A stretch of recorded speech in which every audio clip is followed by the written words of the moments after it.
My name is Hannah, and this is my beauty budget.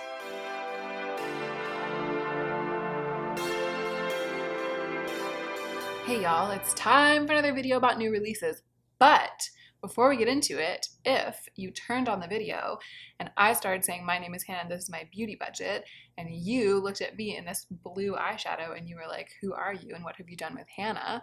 I'll tell you who I am. I'm Hannah, but I'm a Hannah who just received these newly released Adept Cosmetics singles in the mail. I took them all out, I put them in this gorgeous palette. The first thing I did was to swatch this blue eyeshadow right here, and then I basically just blacked out and woke up looking like this. Just kidding, I take full responsibility, I did it to myself. And I tried to keep it kind of grungy even though it's a pretty saturated primary color for me. So I wanted to get that out of the way because I knew there'd be questions about it and people would be in the comments like, Escandalo, what happened? Are you Angelica or are you Hannah? I'm actually Hannah. Let's go ahead and get into the meat of the video.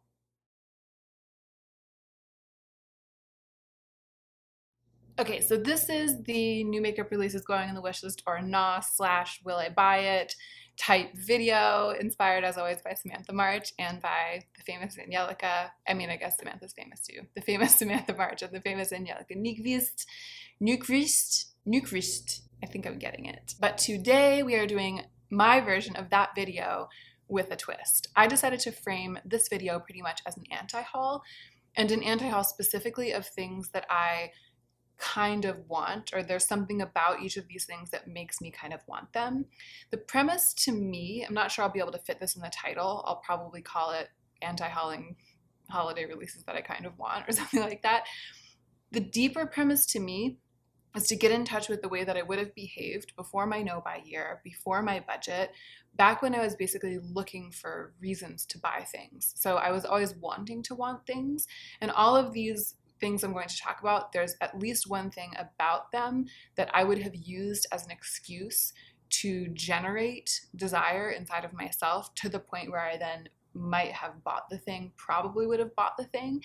And so I'm specifically taking things that the old Hannah might have bought, and I'm going to talk about the reason that the old Hannah might have bought this thing, and then I'm going to talk about why the new Hannah isn't buying it. We're kind of going in reverse order because I opened up a bunch of tabs from Trend Mood starting with the top one. So the newest one that's up there, hilariously, that I clicked on is the new shimmer pot thingies from Kylie Cosmetics, which is a brand that I've never been interested in buying from before. In fact, I don't even know if I've ever been interested enough in a Kylie Cosmetics release to talk about it on this channel. I don't know if I've talked about Kylie before on my channel, have I?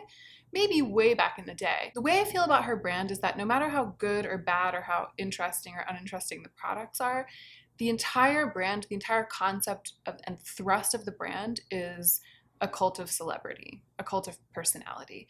You're just buying a bit of Kylie, and I don't even know what she looks like. I feel like if you lined up 10 Kylie Cosmetics, not Kylie Cosmetics, but Kylie Jenner lookalikes and the real one was there, I might not be able to pick her out, even if the other ones didn't look that much like her. If I saw her walking down the street, I might not be sure that it was her. I don't watch Keeping Up with the Kardashians. I don't follow her on social media. So I'm not in the cult of personality. I'm not even adjacent to it. I feel like I have no reason to even consider wanting to buy stuff from her.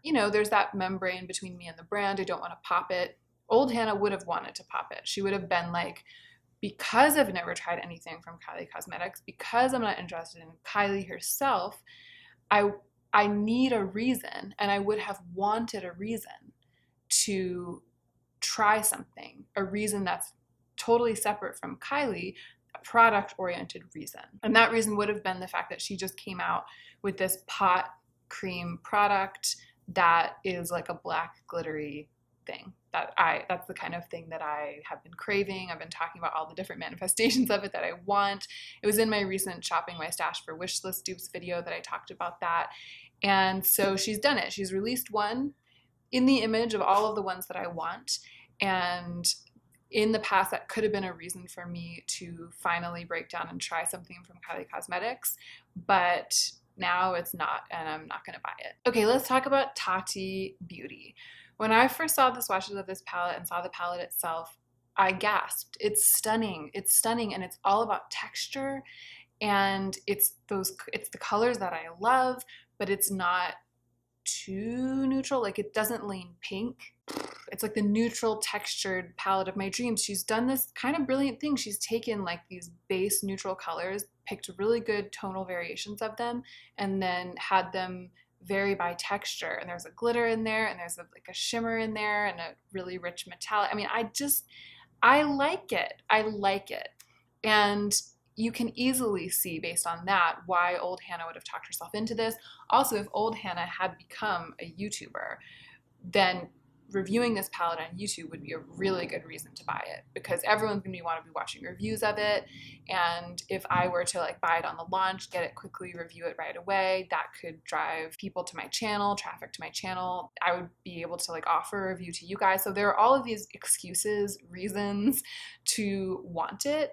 And for a person, my past self, who wanted reasons to want something because she was always trying to get herself to the point where she could then push that buy button, because that would generate these pleasurable chemicals, and I was always chasing that.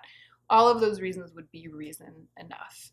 But I have so much eyeshadow, and the one thing that really drew me in when I saw this was that there was like a black sparkly one. Actually, when it swatched out, it just looks silver. And so I don't really think she's actually gone there on the super dark end of the spectrum in the way that I would have if I had made this.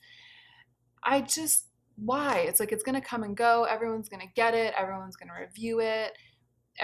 People don't need me to review it, and I don't particularly want, reviewing the next new thing to be what drives people to my channel. So I'm just like, in an instant I was really into it, and then in an instant I was over it, and I'm not going to buy this release from Tati Beauty. So the next thing that has really gripped my heart that old Hannah would have been putting money down for is this release of highlighters from Nabla. It's so beautiful. They're so beautiful. They've hit it. Like, how do you successfully launch a range of highlighters in this day and age when highlighters are so done, overdone, and completely passé? And I myself am getting to the point where I'm not even sure that highlighting is like the thing for me. Like, the most blinding metallic highlighters, when I layer them on top of blushes, they make me look like I'm wearing a lot of makeup, even on days when I'm not wearing foundation, and I'm not really here for that. So I've been really buffing my highlights into my skin underneath my blushes, underneath my bronzer. I've been going for like creamy, highlighty blushes. So this release of like a straight up hot new killer highlighter, as a beauty community, we're a bit over it. And I myself am even more over it than most people. And yet this launch has nailed it. The swatches are stunning, and they do have that slightly semi-sheer opalescent look, so it makes me feel like they'll layer well. They've got that deep red. That's a gorgeous choice for this release, I feel. They've really done it right with that. And then they've got, when it comes to like my interests on the lighter end, they've got a couple of different undertones of nude, which is kind of what they've done. They've got like the gold on the dark end and the red on the dark end, and then on the light end they've also got like a more champagne-y one and a more peachy one. So I just think they're stunning. The way they look in the pan, the way they look in the swatches, the way the packaging looks is making me want them. The reason I'm not going to buy one is it's all the reasons that I just said about how I feel about highlighters. And it's such an interesting case because this release has captured my heart based on premises. It's predicated on an old way of loving makeup, an old way of doing my makeup, an old aesthetic. And it's just funny to feel a release pulling on like latent heartstrings, and to feel myself wanting to buy it sort of in a robotic, mechanical way, like an incredibly beautiful new highlighter release. I always buy that, or that's my jam, even though I know in my prefrontal cortex that it's not really my jam. It's like a fading jam. My jam is fading. It's like I have a really old piece of toast and my jam is fading. I have interest in this release. Like I'm going to be curious about reviews of this product. I just think it's really pretty and really sweet. But I'm not going to do what old Hannah would have done. I'm not going to buy one. I want to touch briefly on this ColourPop Birdie collection. It seems like very weird timing. It's like they couldn't fit it in the summer. And so they're just like trying to get it in really quick before the fall, before like the winter, before it's like really out of place. But it's still out of place to me, color wise, theming, all of that stuff. It's the duo, the blush. There's like a more neutral blush and highlight duo, blush stick and highlight duo in here that when I look at the whole collection, I'm like, of all of these things, that's what I would buy. And that used to be a thing that I used as an excuse to buy something. I would like look at a collection and I would be like, that's the one product in the collection that's for me. And so then I would buy that one. It was just like a ritual. Like that's what you do. You pick the one that's for you. When a bunch of palettes release in different colors, you pick the one that's for you and you buy it. There's this funny like identity. It's like tying identity and choice making up in consumerism, and it like triggers spending, or it used to for me. So I looked through it and I was like, boring, boring, boring. And then I got to that duo and I was like, wow, that's the one that's for me.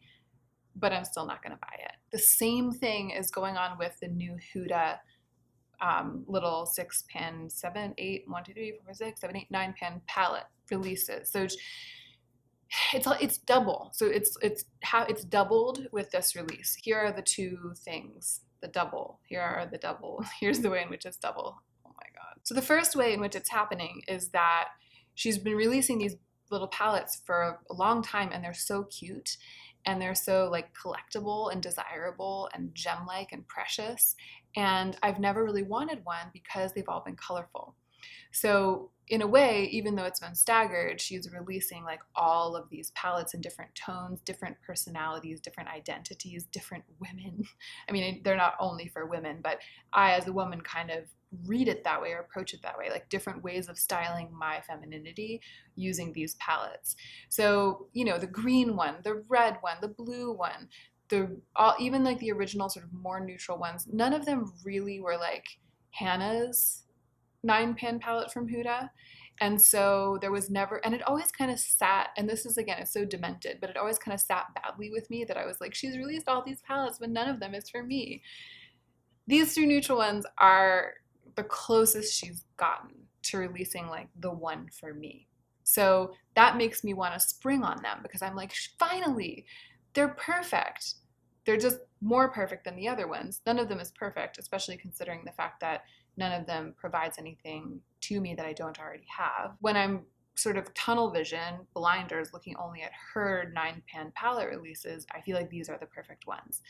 On top of that, there are 3 of them. So I have that choose the perfect one among them instinct going on. So I look at them and I'm like, not the light one, it's too light for me, but the middle one with that ruddy matte, and then the dark one with those incredible shimmers, like which one of those two, maybe the middle one, maybe the dark one, which one's the right one? And it makes me feel like when I figure out which one I would like the most, then I should buy it. So that's what I would have been going through before my no buy year if this had released, or if I had never done my no buy year. But these days I look at this and I'm just like, I feel sort of this ghost of those old feelings coursing through me, but I'm not letting it grow solid enough to make me want to buy one of these palettes.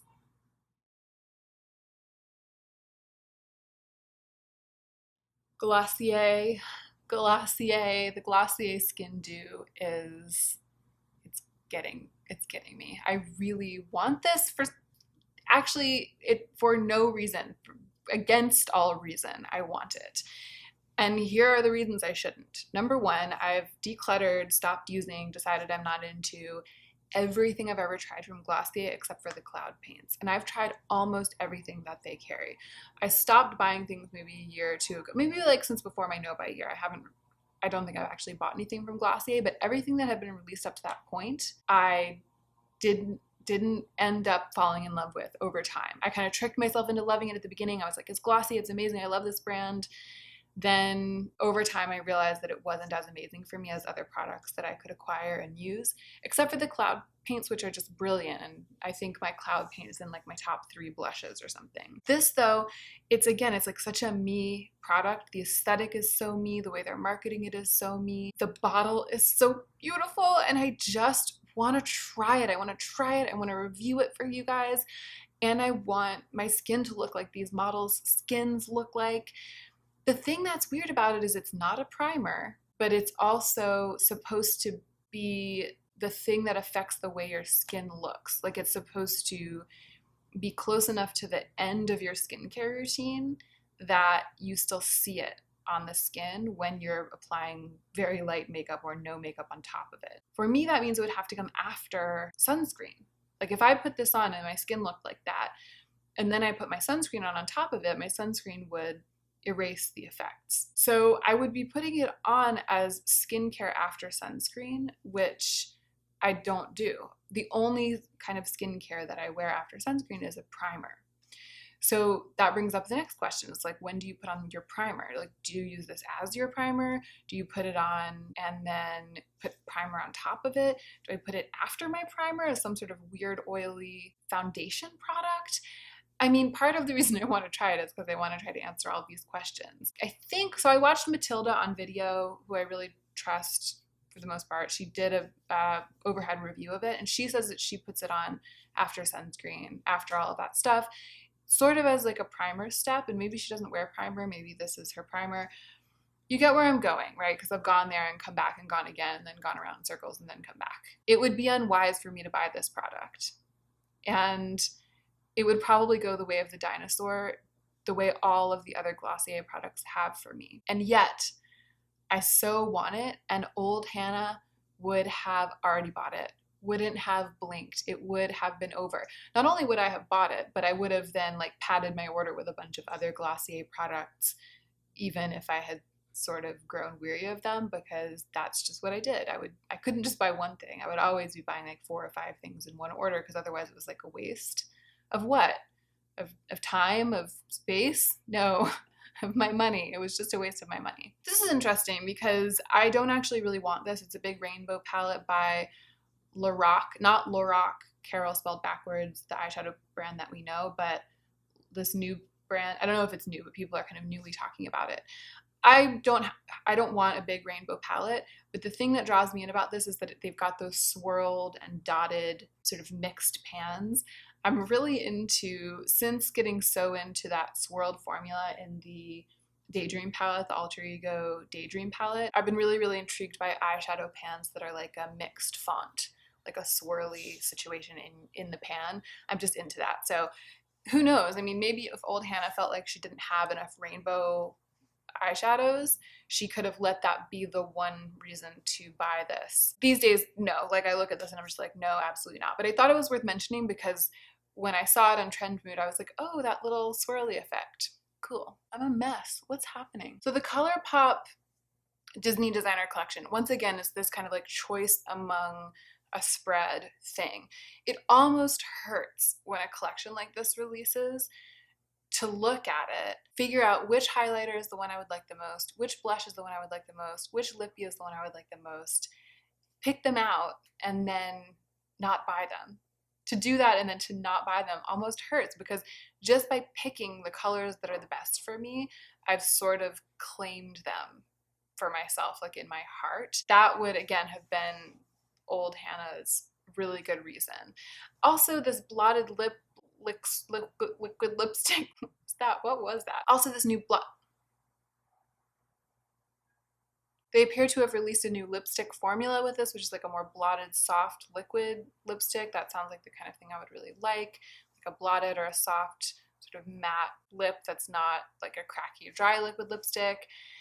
And there is a lip color that I like. There is, the highlighter is looking incredibly beaming when people wear it. It's just, you know, this is just a clear no for me these days. It's just like, no, I don't want more, just one more mediocre to good highlighter, one more mediocre to good blush, one more lippy to add to my already overflowing collection of lippies. Speaking of which, do you see the Purgatory box? Do you see that? I was gonna go straight through and film The Reckoning right after this, but I might have to either do it tomorrow or fix my eyes in some way. Maybe I'll just put glitter all over my eyes. I'll be back for The Reckoning in tomorrow's video, and it'll be like glitter. It'd be like glitter out to here because I was trying to like keep my eyes from watering. It's just getting totally out of control back there. So I look at that and I'm like, why would I go and buy and spend what would end up being like $40 on like a handful of things from this very beautiful and cute ColourPop release? The fact that it's beautiful and cute, the fact that I can tell which ones I would like the most out of all of them is just not enough of a reason for me to buy it. So I'm anti-hauling it. KKW Beauty. So I know I have talked about KKW Beauty before on here because I feel the same way that I feel about Kylie Cosmetics in terms of it being like a cult of personality that I'm not in. And so I just am like, why would I do that? But I've talked about before the fact that her aesthetic, the packaging, the colors, just some of the photography is so on point to me. And again, so I was actually not even going to talk about this when I saw the first picture, but then I clicked through to the second picture, and that's the picture I'm going to put up on the screen right now. This sort of, I don't know, like corn, like matte raw corn colored vintage looking speckle washed out cream and white photography image with that clear highlighter that's like, I just look at this and I want to like pee my pants, the aesthetic of it. And it doesn't even have anything to do with the way the products promise to look on one or perform on one, which is so interesting because it points out the difference between wanting to like buy an aesthetic or buy a piece of advertising or buy the way that it makes you feel, which is what I want to buy when I look at this, and the reality, the cold, hard reality of the fact that a lipstick just looks like a lipstick on your face, a highlighter just looks like a highlighter on your face, and no matter how many you buy, no matter who you buy them from, and no matter what kind of photography they have on their Instagram, you're always going to be highlighting your own face. And you're always going to be putting lipsticks onto your own lips. And it's always going to be your coloring, your lifestyle, your body, your life. And so that doesn't change. But I look at this and I feel like if I could get these products, that would change. I feel like my life would adopt some of the glamour, some of the sort of like gritty, cool, vintage yet contemporary aesthetic that is in this picture. But it's not true. If I got that highlight, I would just be highlighting my same old face with a highlighting powder the way that I always am when I use the highlighting powder that I already own. And the same goes with the lipsticks and all that stuff. So I just felt like this picture, just that whole situation of me feeling these feelings from that picture was perfect for this video. Needless to say, I'm not going to buy anything from KK Beauty. KKW? Okay, so Lorac, the real Lorac, the original Lorac, their holiday release is beautiful.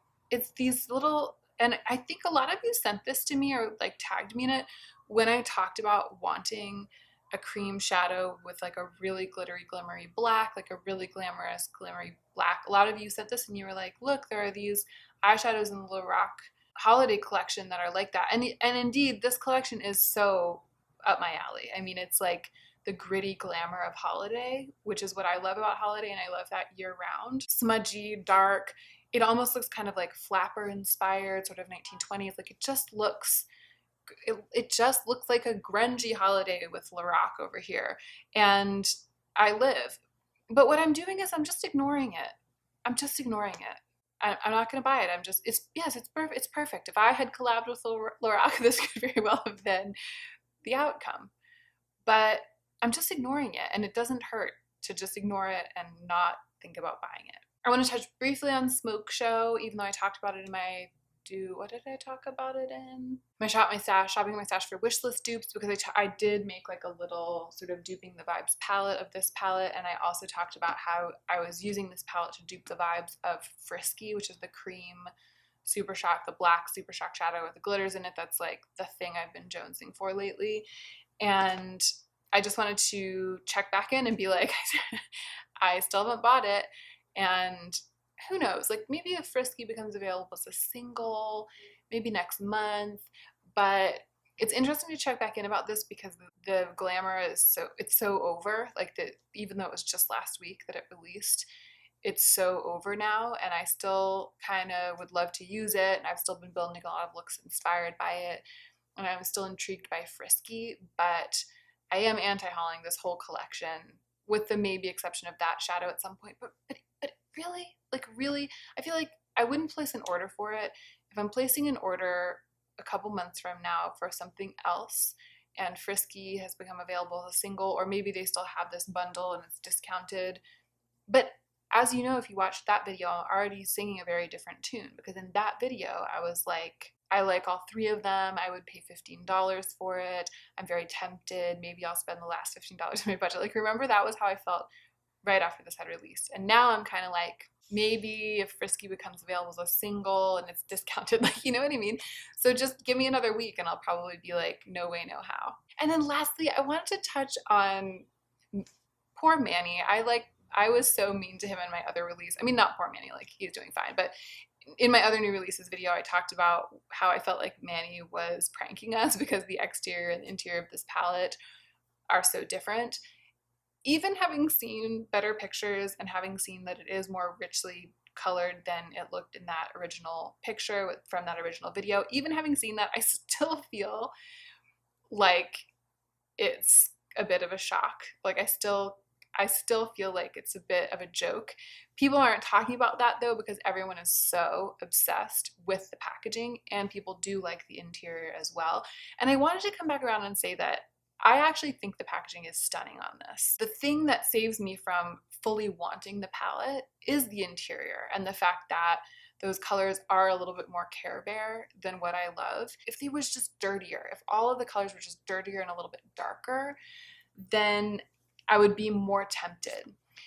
So I don't feel like every time I look at the packaging, and some detailed pictures of the packaging have come out where you can see like the texture and on the boxes, and yeah, it's painful how gorgeous they are. Like somebody's killing it over there. But I've never been like, maybe I should buy it, and that's because the interior is so not for me.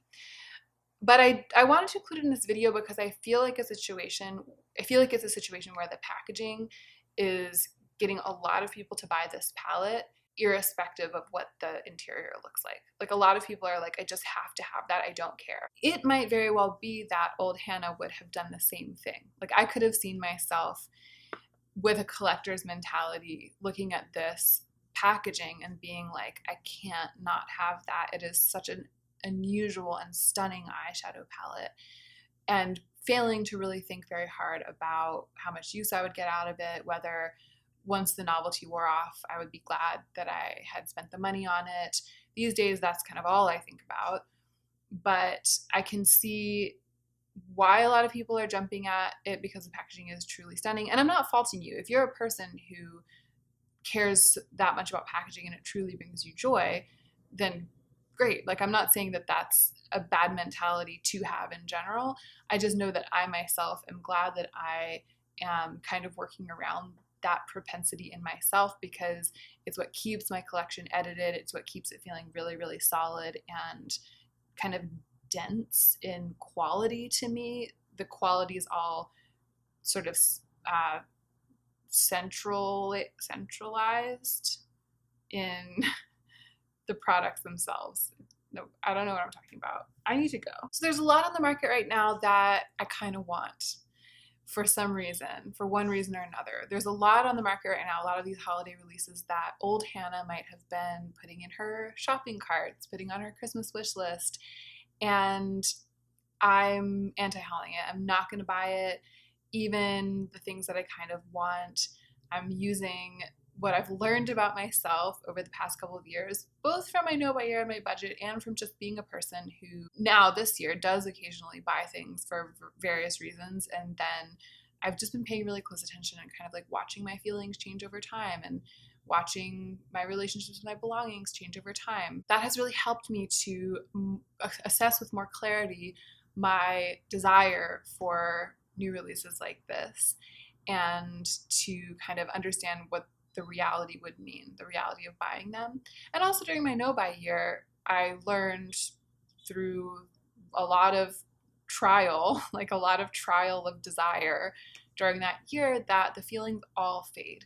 So I'm able to stack my current feelings up against what I know about my future feelings about all of these products, which is that they're going to change, those desires are going to fade. And I'm able to put that together in the hopper with my understanding of how much money I would be spending if I bought them, the fact that I then wouldn't be able to buy other things, and mix it all together and print out a receipt. That's not what happens when you cook, Hannah. Put it in the oven and bake a cake, and the cake says, I'm not going to buy it. This video has come to a close. Thank you so much for watching this, my will I buy it, do I want it, feelings about new releases anti-haul. I hope you enjoyed it, and I hope that you are remembering to take extra good care of yourself right now so that you can be the most effective version of yourself as you do your work in the world.